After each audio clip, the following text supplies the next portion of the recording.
Here we go. This is the Skip Bayless Show, episode 82, in honor of the great Jason Witten, once of the Dallas Cowboys. And could we ever use Jason Witten right now in the red zone, which, of course, has become our dead zone? This, as always, is the Undisputed. Everything I cannot share with you during the debate show that is Undisputed. And have I ever been mixing it up on air on Undisputed with Keyshawn Johnson and Richard Sherman?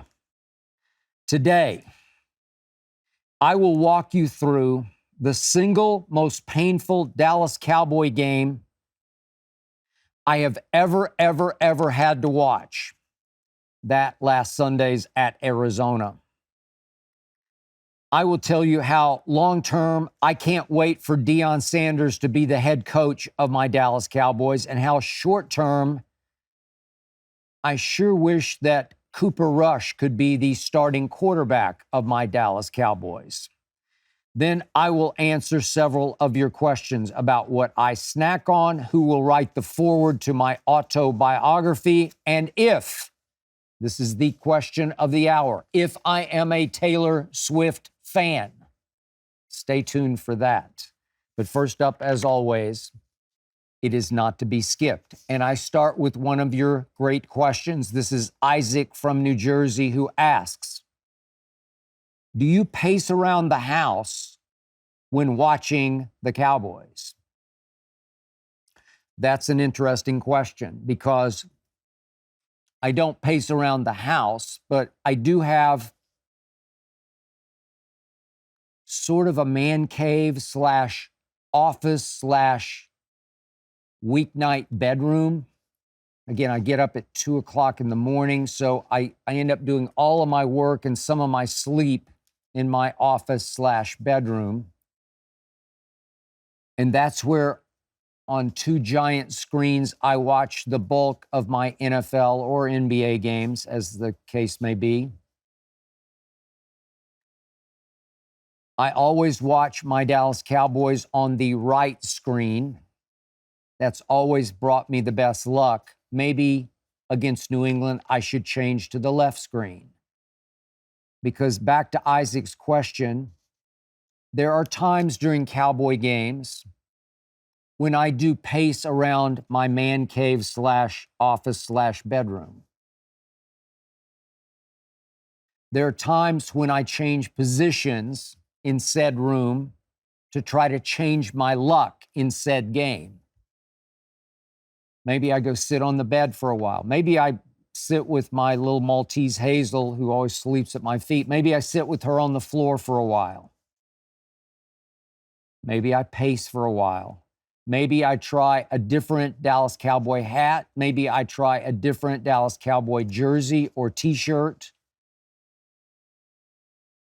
Maybe I try any and everything crazily, weirdly, bizarrely to change my luck and to unjinx my Cowboys.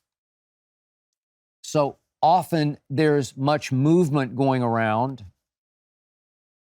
during the game that I'm trying to unjinx, as I also tweet my brains out at my computer sporadically as the Spirit moves me. But I'm here to tell you that during Sunday's game at Arizona, in which my Cowboys were favored by 12.5 points in our home away from home, where Cowboy fans from California, New Mexico, wherever, they just take the stadium over year after year after year. It might as well be a Cowboy home game. In that stadium last Sunday against the weakest team on our schedule, so this is obviously the easiest road game on our schedule. Throughout that game, for the first time in my Cowboy-loving, Cowboy-watching life, I didn't move. I didn't move. From kickoff to bloody finish, I didn't move. I sat transfixed. I sat comatose. I think I went into a catatonic state somewhere in the fourth quarter when it finally hit me right between the eyes with which I watched the right screen. We were going to lose, and lose pretty convincingly, to the Arizona freaking Cardinals in a stadium that we had taken over. When it was over, I usually try to post some kind of video reaction, and I actually tried to record a video in which I spoke, and I couldn't speak, catatonic state. All I could do, if you can see me now, was just shake my head in the video. And I shook it, and I shook it, and then I shook it a little faster and a little faster until I gave myself a headache on top of the migraine that I already had from watching 3 hours of disaster, of debacle, of nightmare in the desert. Just so you understand where my head was, my team went to New York on opening night, actually to New Jersey, but to Giant Stadium, MetLife, and beat a division rival that made the playoffs and won a playoff game last year, beat that rival, the New York Football Giants, 40-0. Then my Cowboys returned home for the opener at home, albeit against Zach Wilson, but dismantled the Jets 30-10. 30-10.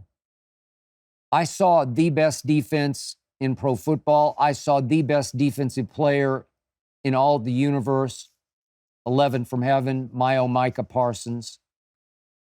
I saw an offense that, even though it began to struggle in the red zone, could flat out move the ball on anybody 20 to 20-yard line.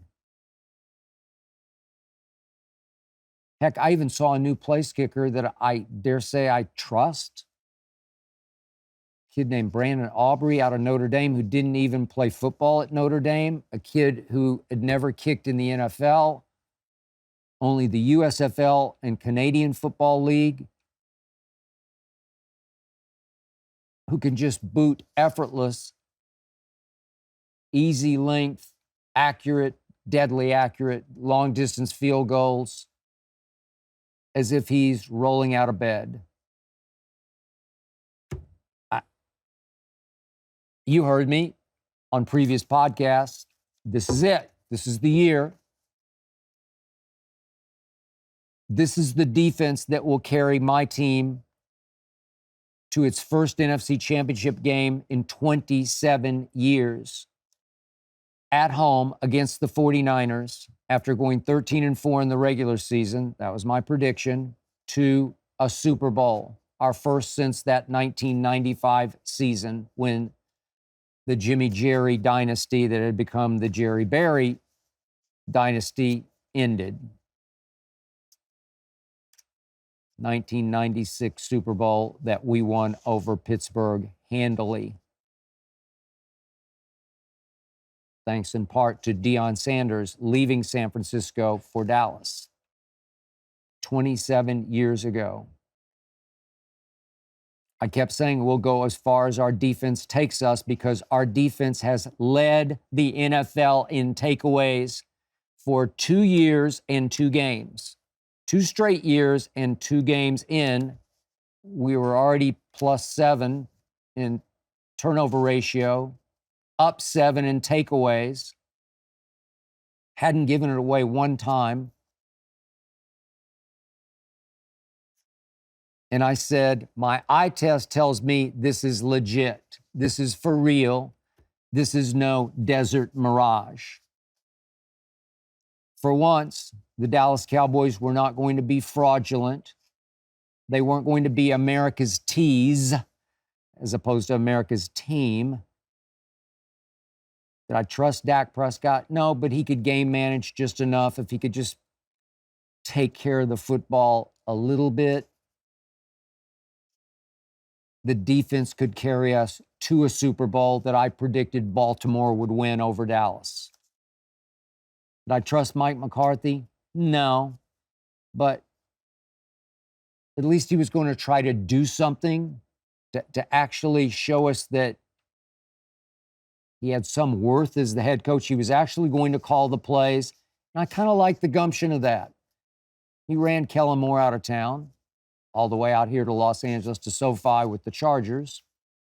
And Mike said, I'm going to do it because he once did it at a very high level, albeit with Aaron Rodgers 13 years ago in Green Bay, Super Bowl, they won together.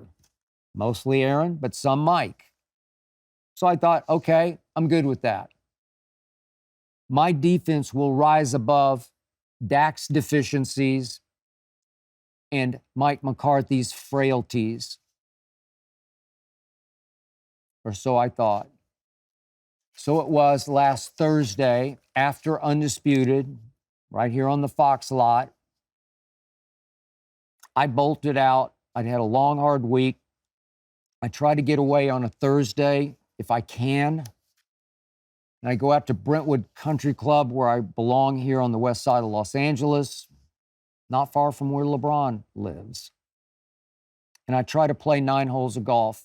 If it's moderately not crowded, and on that Thursday a week ago, wasn't too crowded. So with my dear friend Ryan Davis, we loaded up and went to play 9 holes. Played the back 9 because it was less crowded. And we fatefully got to the 15th hole at Brentwood. It's a par 3. I will never forget this. It's a very difficult green to hit for anybody, but especially for me. I usually shoot around 85. I'm somewhere around, if I make some putts, I can threaten to break 80. If I don't, I can threaten to break 90. 15th hole, I usually, there's so much sand around the green that I actually lay up on a par 3, lay up close to the green, but I like to just pitch it over the front bunker, see how close I can get, and maybe make my 10 5-foot par putt. So I'm about to hit my pitch, and my friend Ryan Davis is glancing at his phone, and he looks up and says, do you know about Trevon Diggs? 15th fairway, par 3. Do you know about Trevon Diggs? And I stopped cold and said, no, what? Ryan says, he's out. I said, you mean out for Sunday? He said, no, he's out for the year. I said, that's impossible. He said, no, he tore his ACL in practice. He what?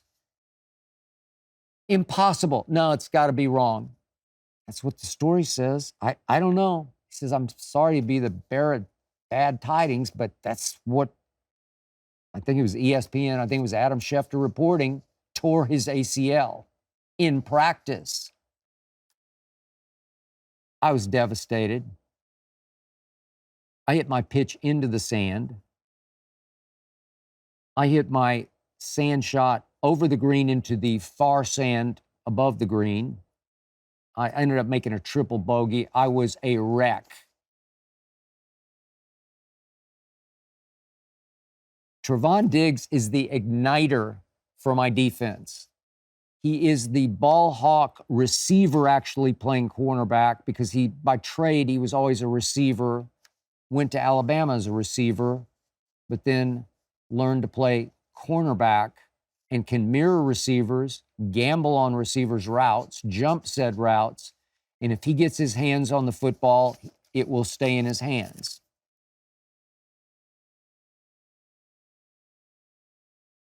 He was the emotional leader of the defense. He's not as good as Micah, an overall impact, but he was the tone setter for the takeaways. He's made 2 straight Pro Bowls. And with Stephon Gilmore, Jerry stole from Indianapolis for a 5th-round pick, as the bookend corner, the textbook corner on the other side, the older corner who plays more with his head than his body at this point. It's the perfect 1-2 punch where I'm thinking I got the best cornerback tandem in football. But this defense fed off Trevon Diggs' playmaking. Do you remember the play in the opener? I thought it was a catch and a fumble, but Trevon Diggs blew up Saquon, just blew him up as he was he actually caught the ball. I thought it was a catch, and then he got hit, but whatever. Trevon Diggs made the play. The ball popped up, and Deron Bland took it in for the pick 6, which was actually just a scoop and score fumble. But the point was, that was about Trevon Diggs. Much of this defense, psychologically, emotionally, is about Trevon Diggs. I was devastated. I was crushed. And I believe everybody on that defense felt the same way I did. And then I look up as game time is nearing, and I realize, well, wait a second, Tyron Smith is not going to play at Arizona, and Zach Martin is not going to play at Arizona after he tweaked an ankle against the Jets. And Tyler Biadasz, the center, is not going to play at Arizona. That's 3/5 of the offensive line is not going to play. It felt like, I don't know this for a fact, but it felt like Tyron Smith and Zach could have played if they'd really felt they needed to play. But they didn't. Tyron dressed, but just watched. Zach civvies watched. Biadasz civvies watched. Biadasz is a very good player, underrated. For a while, I wasn't on board, but the more I read about Pro Football Focus, liking him, I came around on him because he's very smart, savvy, tough, maybe not the most talented center in the history of the world. Maybe not Creed Humphrey, who went to University of Oklahoma playing for Kansas City. That was a steal by them. But he is the general of that offensive line. He makes the calls, and they were going to miss him at Arizona, not to mention missing 2 first-ballot Hall of Famers. Up in age, I know, but still both playing at a very high level when they choose to and need to. Not Arizona. So remember my mindset as I turn on the game. I have no trepidation. Usually, I'm a bundle of nerves. Usually, I tell my wife, Ernestine, she says, you want lunch before a game that out here, it's a 125 game, obviously 425 in the East, but we're out here in LA.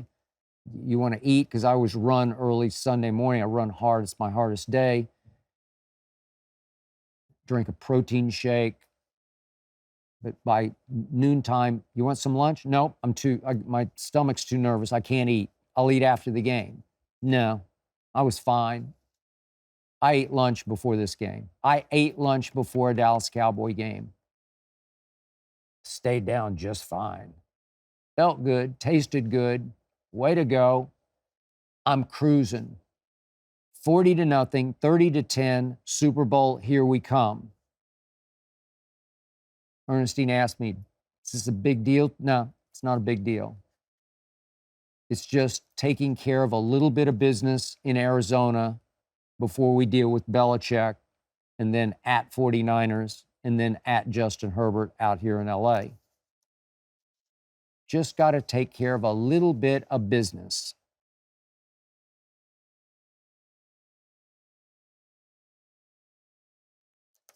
So Arizona takes the football. It's Joshua Dobbs. He's 0-4 as an NFL starter. They got to see him last year at Tennessee. He played pretty well in that game on that Thursday night. He's not bad. Smart, gutsy, talent challenged, but not bad. but he's Joshua Dobbs. They replaced Colt McCoy with Joshua Dobbs, 6 of one, half dozen the other. Just trying to hold it down until Kyler Murray is ready. And all of a sudden, Joshua Dobbs is looking even better than Kyler Murray ever looked. In that opening drive, I look up and I say, wait a second. They're moving the football at will. What are we doing? Finally, we held 3rd and 3 at their 22. Our old friend Zach Ertz took the pass. He could only get a yard. They had to kick a field goal. And I'm thinking, okay, so they're up 3-0. But something began to eat at my psyche that just my eye test is telling me it looked like Arizona was playing much harder and much more confidently than I anticipated. And it certainly looked like my defense left its psyches back home.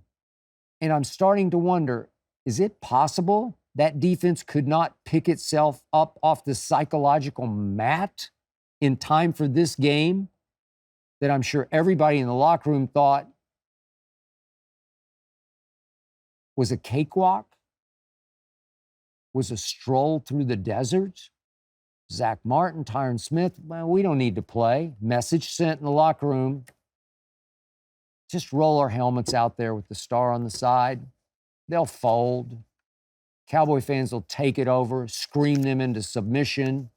We got this. Okay. Dallas has the ball. And I'm sitting watching. I'm not moving. And it's 3rd and 6, and Terrence Steele, our right tackle, false starts. And then we turn right around on 3rd and 11, and we have a delay of game. Wait a second. And then on 3rd and 16, Dak completes a 1-yard pass to Rico Dowdle, and we punt. And I'm saying, that didn't look good. That looked completely unfocused. That looked like a team that just didn't show up. And then I start to fret and sweat about Mike, as I call him, McQuandary, not McCarthy, Mike McQuandary. He is my worst nightmare. He is the single worst motivator in the National Football League, and he's got to be historically bad as a motivator. If you watch the Cowboys a couple of years back on Hard Knocks, it was embarrassing to watch Mike McCarthy address the football team. Those guys have to be looking side-eyed at each other like, really? Lame, cliched, completely unconvincing. No commanding officer in Mike McCarthy that I can detect. So it's starting to hit me that it was up to Mike McCarthy to get this team ready in the pregame locker room for what was turning into a dangerous opponent.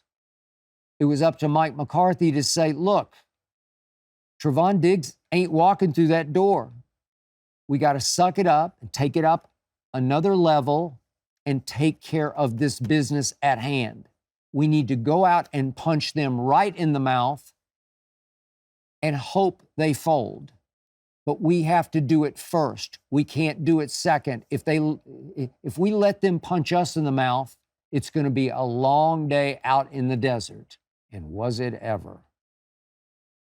Dak Prescott, I've said many times, I don't think he's a natural-born dynamic leader. I think he's a good guy.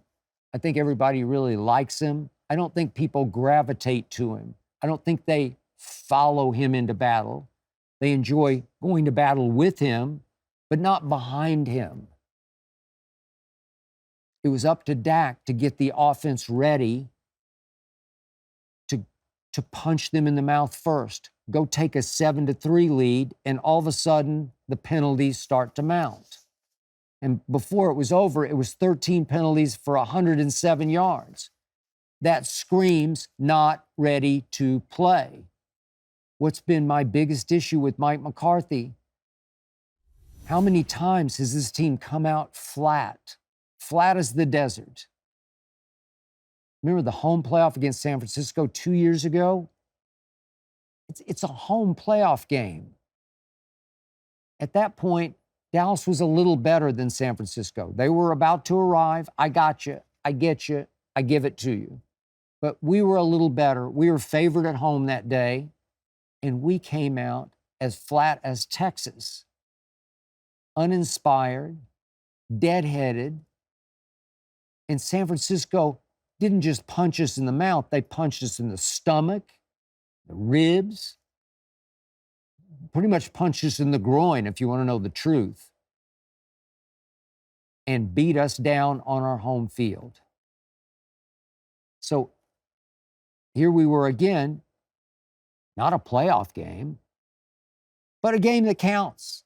It's one of 17 games. It counts. And it counts psychologically in that, as Dak said after the game, you guys put us on top of the world. No, you guys put yourselves on the top of the world because you were that good against the Giants and the Jets. That good. Here comes Arizona again. I'm sitting in my ergonomically correct chair, and I'm transfixed because Arizona goes 18 yards and then pass interference on the new Trevon Diggs, Deron Bland, and then 20 yards and 7 yards and 10 yards, and then a 5-yard touchdown by James Conner. And I look up and it's 9-0 home team. We go get a field goal. And then here they come again, and they go 7 yards, 12 yards, 8 yards, defensive holding. Rondale Moore, wait, isn't he a receiver? He lines up in the backfield, and before I know what's happened, he has taken a handoff and broken loose for 45 yards and a touchdown, and it's 15-3. And that's when it hit me for the first time, the first wave of sheer fear. We're going to lose to the Arizona Cardinals in our home away from home game. We are going to lose the easiest game on our schedule. And I'm thinking that's impossible. But no, it was starting to manifest right before my very eyes, and I could not move. I was getting sick at my stomach to the point that it felt like inexorable fate. It felt like not meant to be for us and meant to be for them. And I couldn't move. I couldn't change my jersey or my t-shirt or my hat because deep down, I knew nothing was going to work today because my Cowboys, thanks to Mike McQuandary and Dak Prescott, had failed to show up. Third quarter, it's finally just a flash of light, of hope. Kevontae Turpin broke loose on a punt return. I'm thinking, okay, finally, maybe we can right this wrong. Maybe I can have a shred of dignity when I arrive for Undisputed Monday morning. And he's running, and he's running, and he's running all the way down to the 23-yard line of the Arizona Cardinals. And I think, back in business. Here we go. We're down 21-13. We can at least cut it to 21-20, and we'll be right there. We will seize control. And I look up, and there's a flag on the field.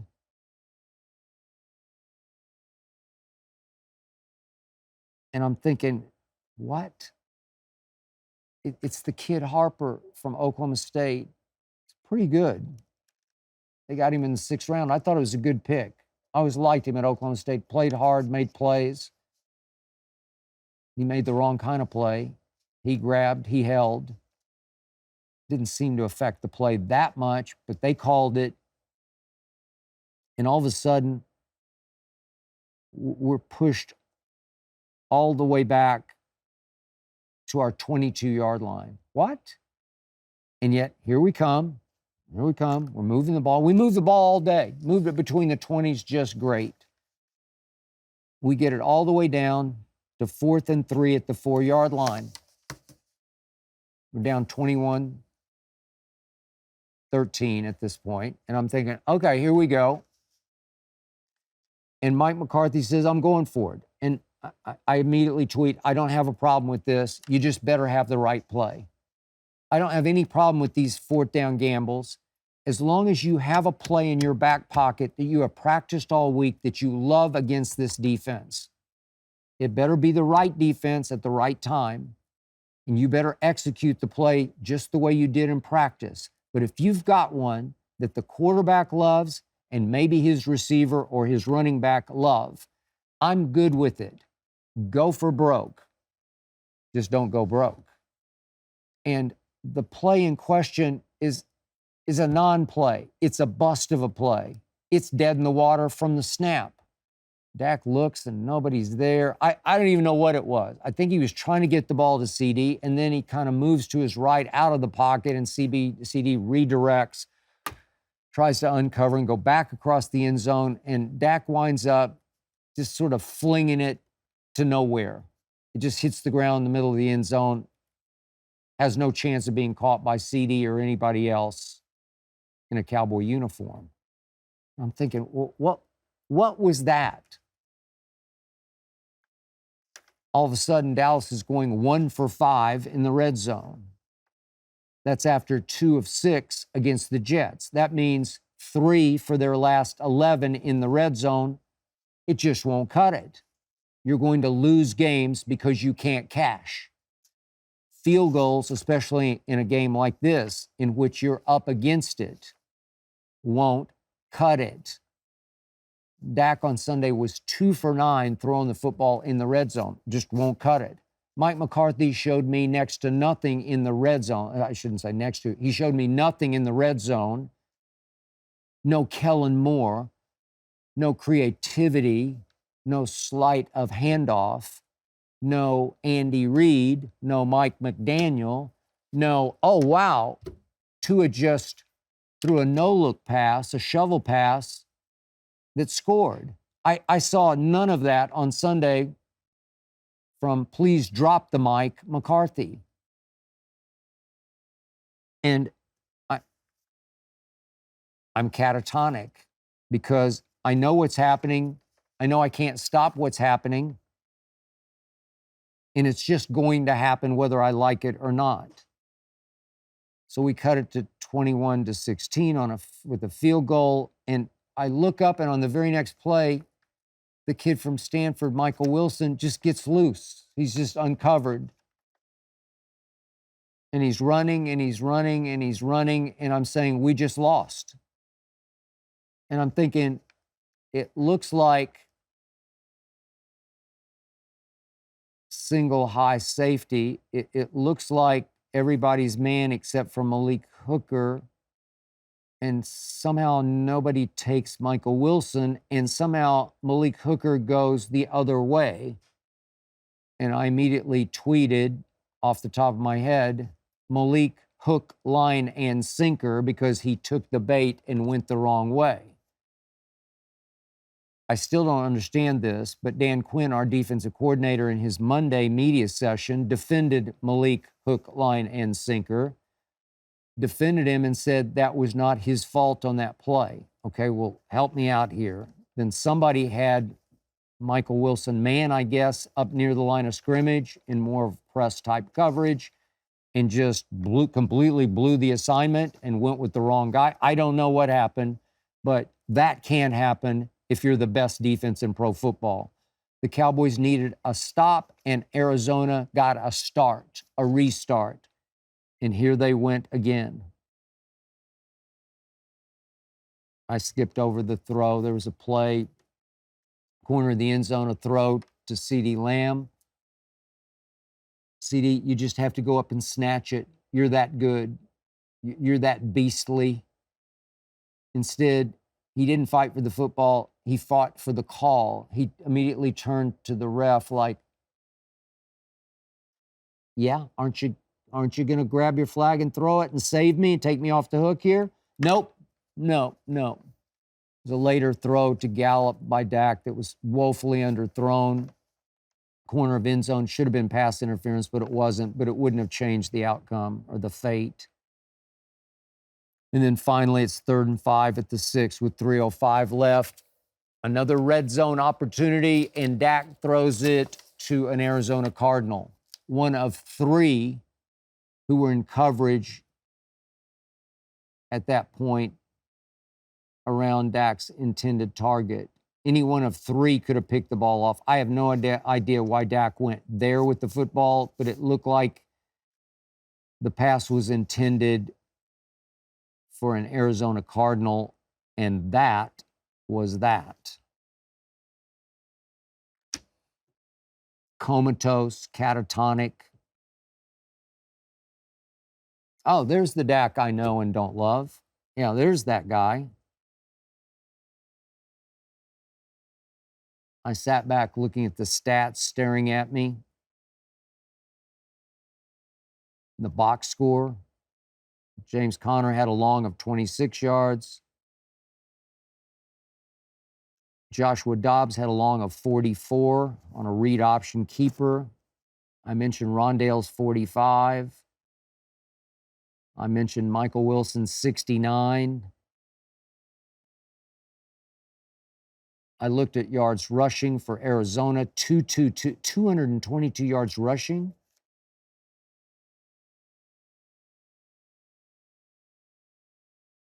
I looked at no takeaways for Dallas. Dak had the 1 turnover.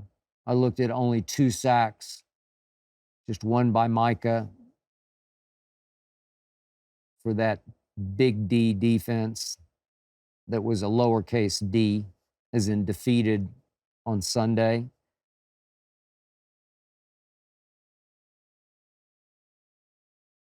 I tried to see the positives. We had 416 yards of offense. That'll work. They had 400. We had 26 first downs to their 20. Okay, thank you. We kept the ball for 35 minutes to their 25. Yeah, but they were scoring so fast, didn't really matter, right? And I'm thinking, these were the Arizona freaking Cardinals. I remind you, at Tampa in last year's playoff game that sent Tom Brady into the night, into the sunset at night, we held them to 52 yards on 12 carries. At San Francisco, we held San Francisco to 113 yards on 32 carries. 32, that's 3.5 a crack. Christian McCaffrey, unstoppable that he can be, 10 carries for only 35 yards. At Giants, opening night this year, we gave up 108 yards rushing, but on 28 carries, that's 3.9 a crack. I can live with that because you can win with that. Saquon, 12 for 51, caught 3 for 12. No, we're good with that. Jets, 64 yards rushing on 16 tries. Brees and Dalvin combined for 8 carries for 16 yards. And then that happened, 222 at Arizona, and it's just, they were comatose. They were catatonic. They simply weren't ready to play. They're so much better than that. But I just sat there shaking my head thinking, how could this happen? I was just dumbfounded. I still am. Dumbfounded, thunderstruck, gobsmacked, blindsided, astounded, haunted, baffled, numb, ultimately numb. We lost the easiest game on our schedule.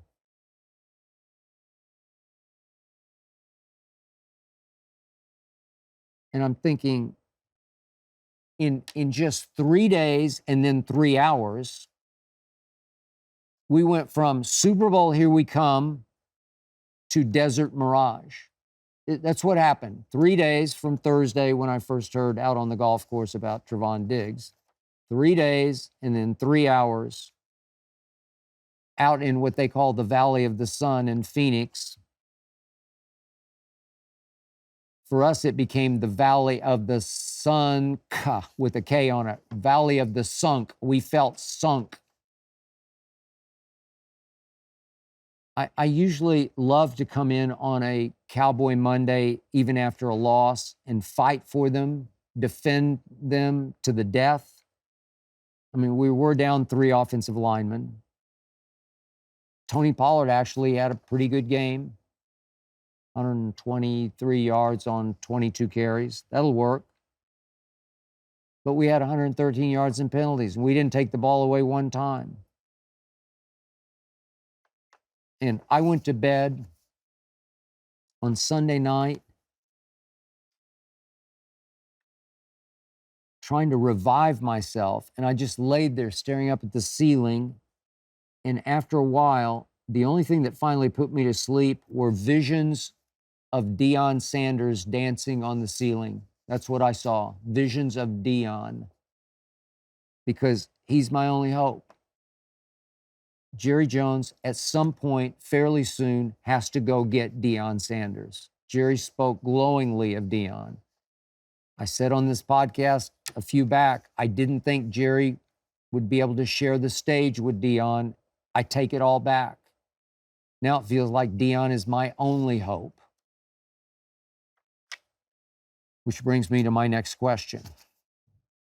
This is Patrick from Marietta, Georgia. How soon is too soon for Trey Lance? Jerry did another good thing, draft free agent wise. He went out and he traded, actually, he stole Trey Lance. I'm still a big Trey Lance fan. I believe in his long-term future. But Patrick, I got to tell you that by Monday, close of show on Undisputed, all I could think of was Cooper Rush, because Cooper Rush is still miraculously a Dallas Cowboy. I thought somebody would give him a big new deal to be their starting quarterback. Tony Romo predicted during a CBS game last year that Cooper Rush would get paid, that somebody would say, that's our guy. I assume nobody paid him except Jerry to be the backup. Trey Lance is the distant future. Cooper Rush should be the now. I'm going to say it again. Cooper Rush last year ran the offense more effectively and efficiently and consistently than Dak ever has. He's not as talented as Dak. He doesn't have quite the arm Dak does, but Cooper Rush has plenty of arm. He's got one of those Brady Montana-like arms that just work. Plenty enough velocity because it's so accurate. And just allow me again, I take such abuse on Undisputed from especially Keyshawn Johnson, who has no use whatsoever for Cooper Rush. I'm going to remind you, going back 2 years ago now, that fateful Sunday night after, ironically and fittingly, the Cowboys' survival at Belichick the previous week. Dak to CD in overtime for the walk-off touchdown to beat Belichick and Mac Jones up in Foxborough. Dak on that final throw planted and went Joe Burrow. He pulled his calf. And all of a sudden, Cooper Rush pressed into action at Minnesota on a Sunday night. Vikings were hot at that point. And all Cooper Rush did in his first NFL start on the road on Sunday Night Football was go 24 of 40 for 325, 2 touchdowns, did throw 1 pick, but he walked it off to Amari Cooper from 5 yards out with 51 seconds left to beat the Vikings 20-16. It was a miraculous performance. And then followed by, coming into last year, Dak busts his thumb against Tom Brady and company in the opener, the loss. Dak stunk in that game. And all of a sudden, pressed into service once again is Cooper Rush. This is against Cincinnati on Sunday Night Football at home. Cincinnati at home, but they're the defending AFC champs and the near Super Bowl champs. And all Cooper Rush did was go 19 of 31 for 235. had a QBR of 57 in that game, while Joe Burrow had a 36. I'm sorry, I got this backwards. Cooper Rush had an 86 QBR to Joe Burrow's 57. So he outplayed Joe Burrow convincingly in that game. Remember that last drive against Cincinnati that night? Cooper Rush reminded me of Tom Brady in the Super Bowl against the Rams in his first Super Bowl. Cooper Rush goes 8-yard completion, 12-yard completion, 10-yard completion. All of a sudden I look up, they got a 50-yard field goal to walk it off, and Brett Maher makes it at the buzzer. Cooper Rush wins. At Giants the next week, Monday Night Football. These are big stage, big pressure games. Cooper Rush, when the Cowboys fell behind 13-6, thanks to Saquon busting loose for a 36-yard touchdown, all of a sudden Cooper Rush says, no, I got this. In the next two series, Cooper Rush against the Giants up there goes 12 of 13 for 129 yards in just two series. 12 of 13 for 129 and a touchdown. And all of a sudden, Cowboys go back-to-back touchdowns, take over the game, and never look back. Cooper Rush that night, 21 of 31 for 215. Cooper Rush was very good against Washington, good enough against the Rams when it was about the run game taking over and the defense. And then Cooper Rush did struggle at Philadelphia early, but then he shook it off and he got back in rhythm. All of a sudden, you look up early in the fourth quarter and it's 20-17 Philadelphia. It's not a rout. It's 20-17. We just need one stop from the defense, and Jalen Hurts did exactly that game what he did the other night on Monday night at Tampa. Remember, it looked like Baker Mayfield was about to storm back with another Baker-esque rally in the fourth quarter, and Tampa couldn't get the ball back from Philadelphia. The last 9:22 of that game, Jalen Hurts just kept converting third and fourth downs and ate the whole clock up. 9 minutes and 22 seconds, Baker never saw the football again. Same here. Jalen goes 75 in 13 plays, kept converting third down after third down after third down. They re-seized the lead, and that was that. But I thought Cooper redeemed himself in that game. Cooper Rush would have won Sunday's game at Arizona. Book it. Trust me, would have won at Arizona. He would have made 3 or 4 little plays that would have looked like big plays in hindsight, in retrospect. Cooper Rush just makes more plays than Dak does. Dak more spectacular. He'll put up bigger numbers, but Dak went 2 for 9 in the red zone, and Cooper Rush wouldn't. He would have made a couple of those throws that had to be made on time that would have saved the day. Which brings me to the next question. James from Oakland. The next 3 games are against Patriots, 49ers, and Chargers. Cowboys going 0-3? No way. I'll admit I'm wounded. You can hear it in my voice. I'm stung.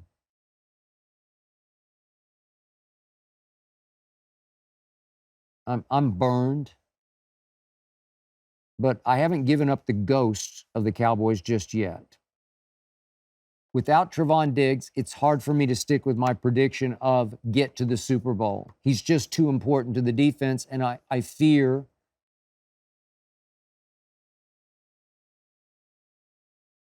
that their spark plug is gone.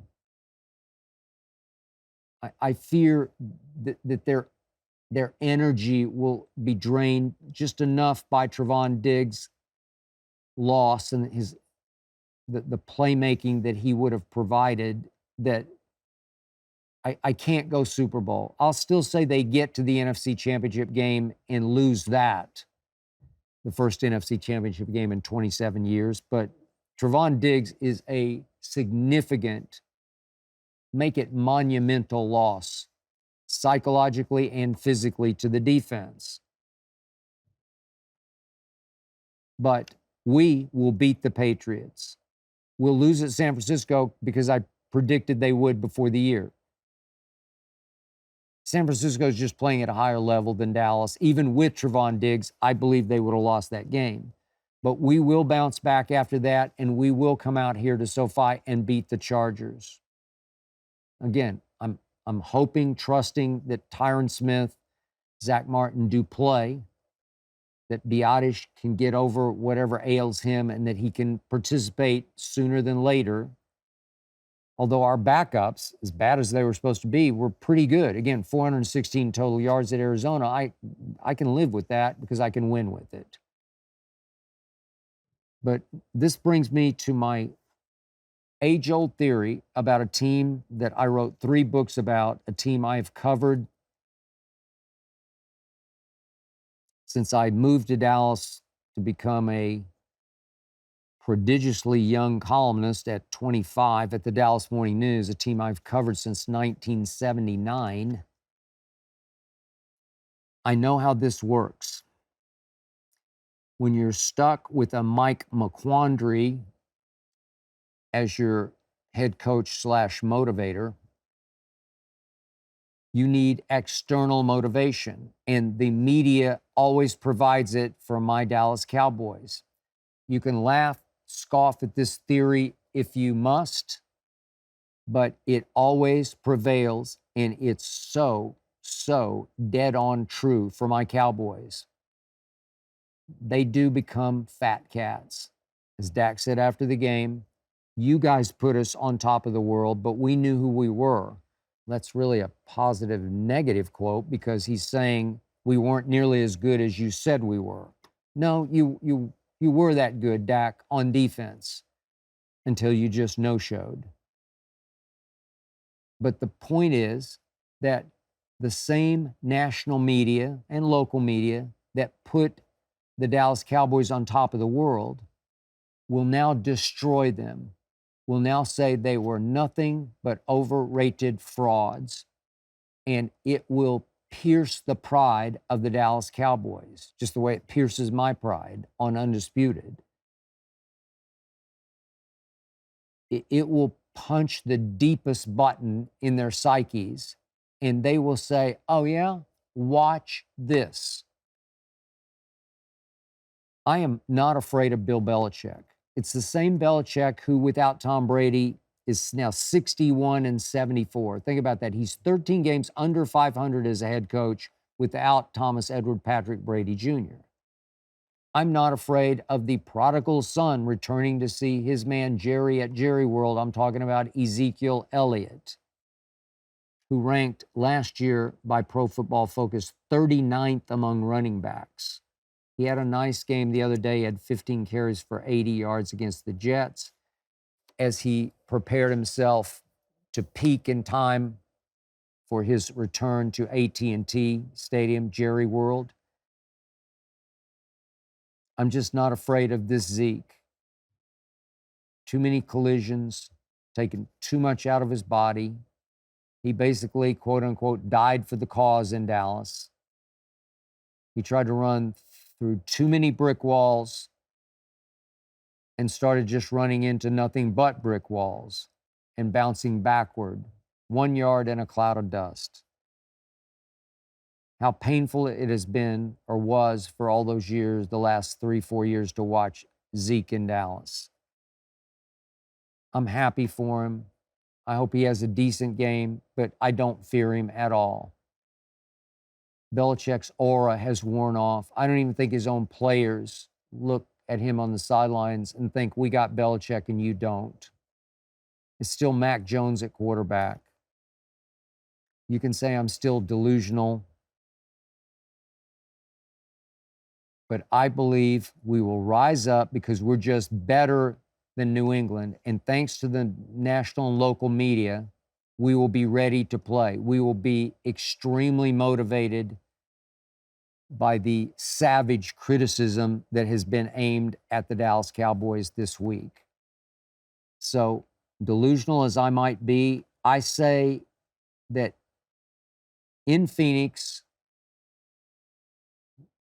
we rose like the Phoenix on Sunday evening as we went to the team plane to return home. We rose like the Phoenix and we will rise back into a very good team that will be 4-2 entering its bye week and still be good enough to win the division, to win a home playoff game and a road playoff game and get to the NFC Championship game.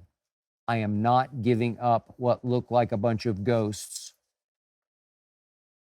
on Sunday at Arizona.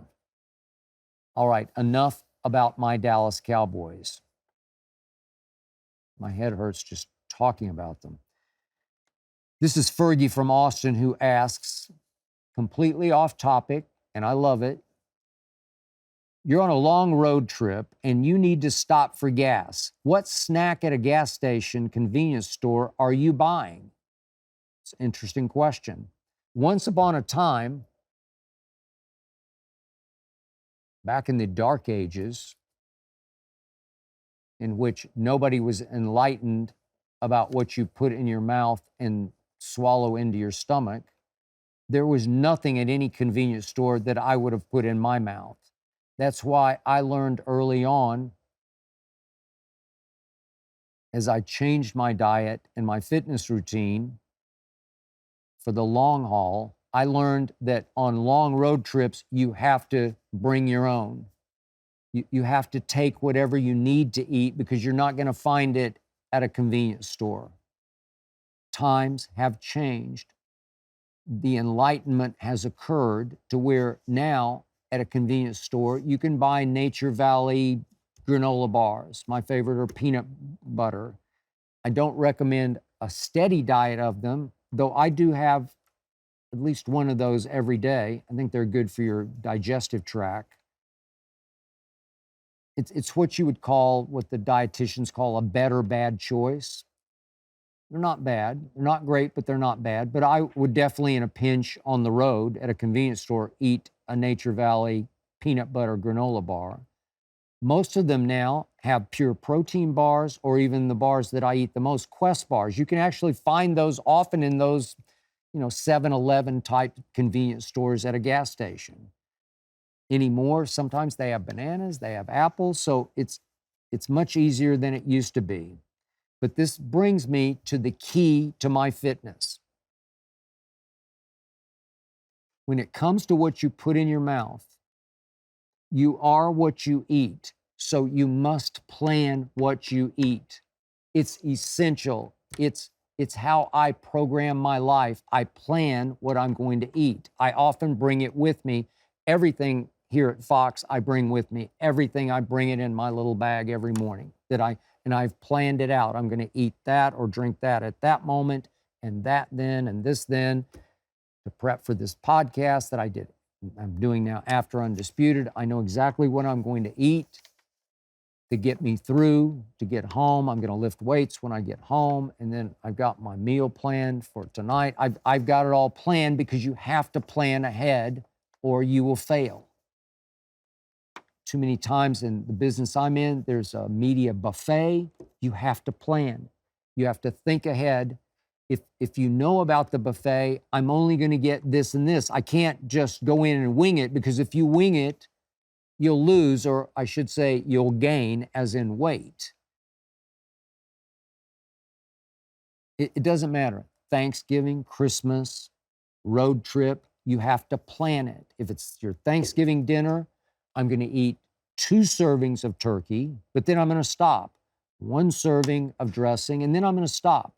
I'll eat some of the cranberry, but I'll only do a couple of spoonfuls, or whatever it is. You just have to make a plan, and you have to stick with your plan.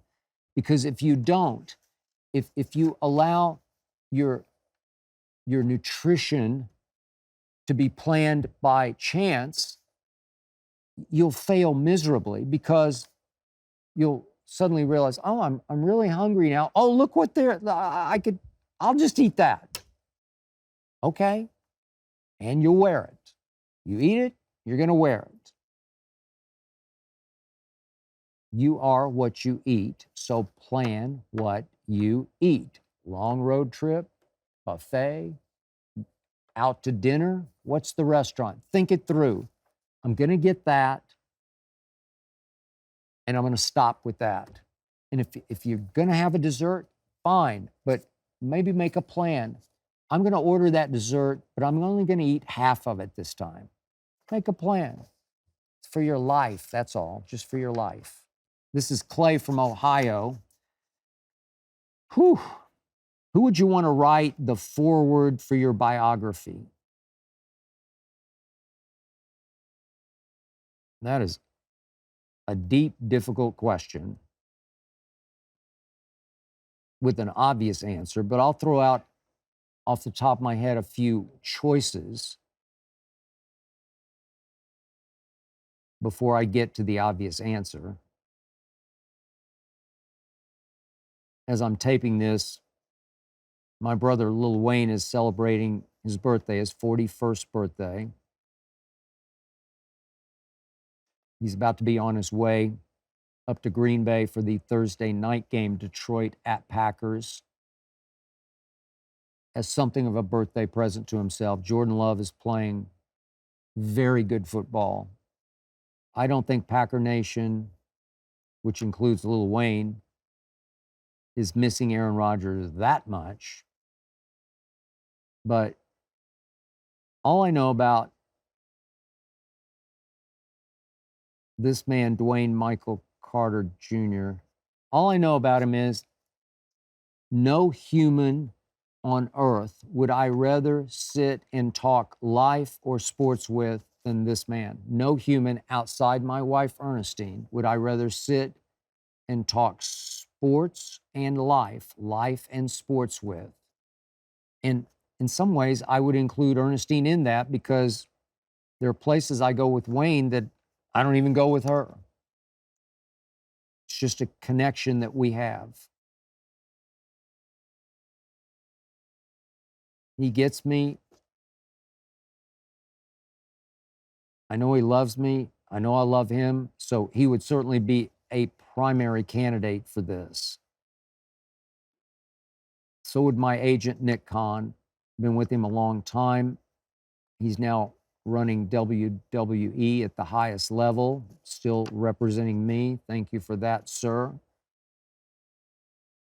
But nobody outside Wayne and my wife understand me better than Nick does. But his is more understanding me in the context of what I do for a living. Nobody gets me better professionally than Nick Khan does. I should also include in this my oldest friend, my lifelong friend, my dearest friend from Oklahoma City, Craig Humphreys. He's now a radio legend, sports talk radio legend, the Hump Man. So proud of all that he has done. He's been with me from start to finish. Best man in my ill-fated first wedding, as I was the best man in his ill-fated first wedding. Been through a lot together. He loves me for me, accepts me for me. I've never missed a summer since 7th grade that I haven't played golf with Craig Humphreys, a candidate. I must mention my man, Stephen A. Smith. I do love him like a brother. Sometimes we fight like brothers, but I love him till death do us part. I believe in him. I miss working with him. I miss being around him on a daily basis. So gifted at what he does. When you go to battle with somebody as many times as we did, you just get closer and closer. I've never been any closer to anyone in this business than I have to Stephen A. He would definitely be a candidate for this. So would the man who runs this network. I've been with him for a long time, Charlie Dixon. Nobody has ever gotten me on television better than Charlie has, understood me better on television than Charlie has. We've been through a lot, still going through a lot, will go through a lot. He would be a candidate, as would My friend Billy Bob Thornton, the actor, the writer, the director, creative genius. We've had a lot of deep discussions about life and creativity. He knows my heart on that level as well as anybody does. He would certainly be a candidate, which brings me to the obvious answer. My wife, Ernestine,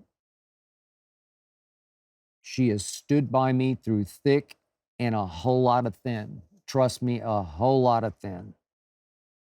Nobody will fight harder for me than my wife, Ernestine, almost to a fault. She fights so hard for me, sometimes she drives even me crazy. As loyal as the night is long. Never known anybody like her, and she would definitely be a candidate for this.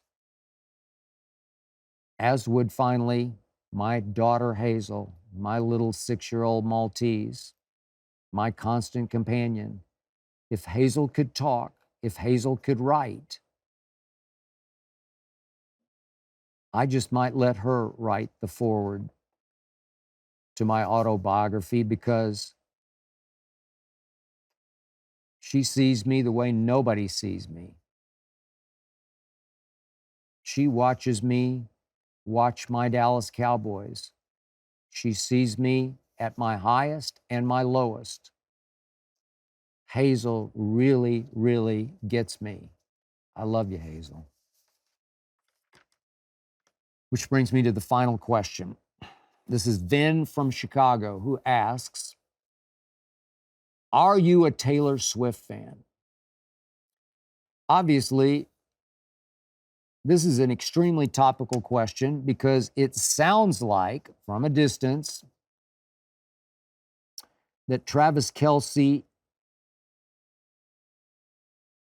is entering into some kind of relationship with Taylor Swift. I don't know any details, but it sounds like it, to the point that I read that Travis's jersey sales up 400%. They're probably up 10,000% by now, by the time you absorb this, because nobody in entertainment is hotter right now than Taylor Swift.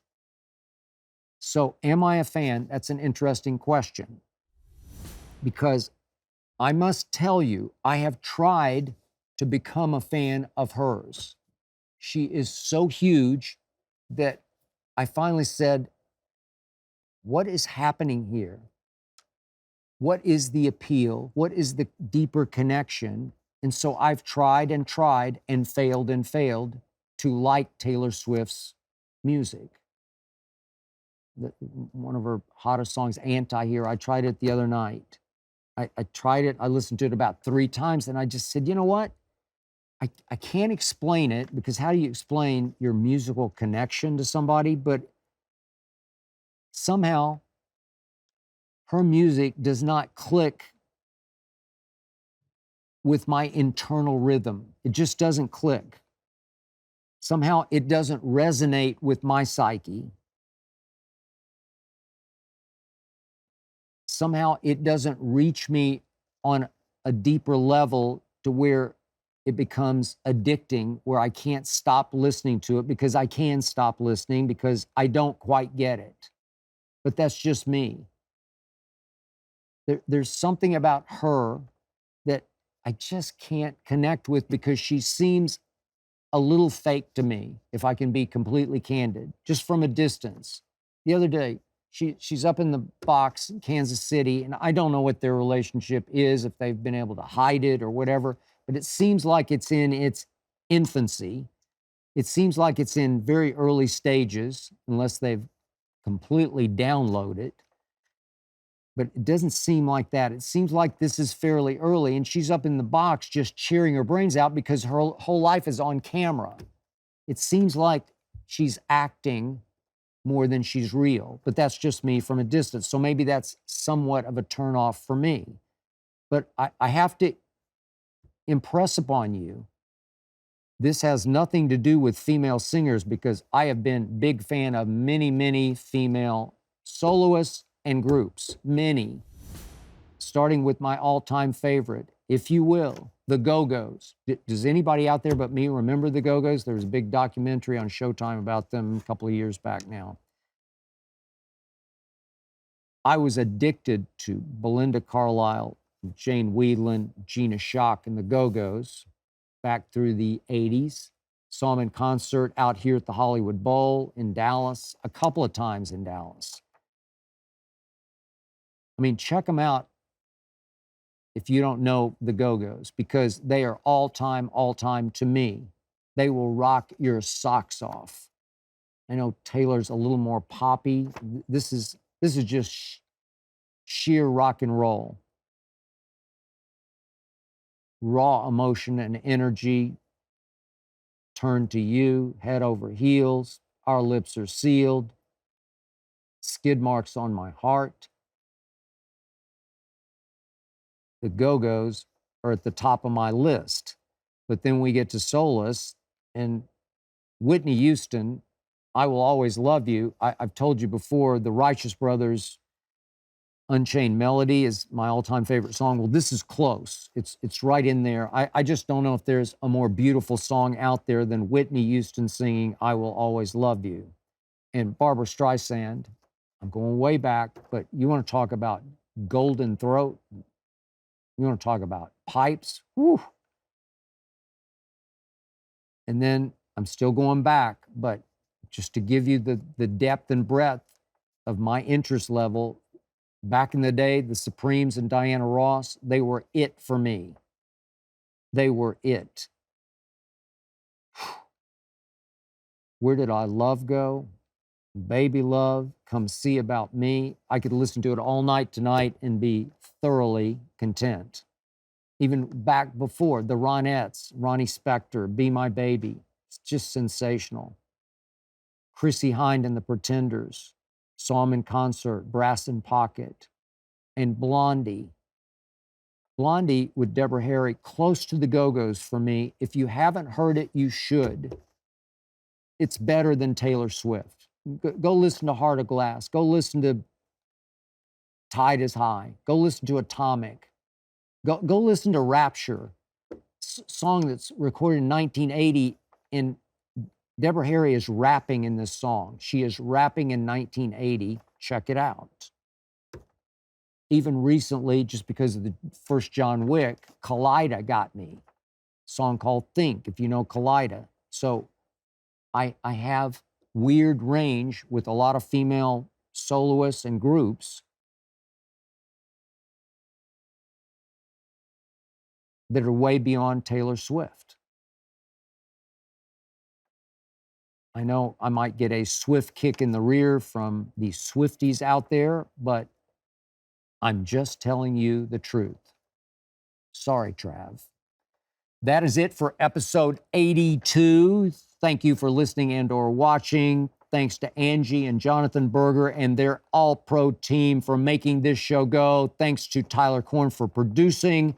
Please remember, Undisputed every weekday, 9:30 to noon Eastern. The Skip Bayless Show every week.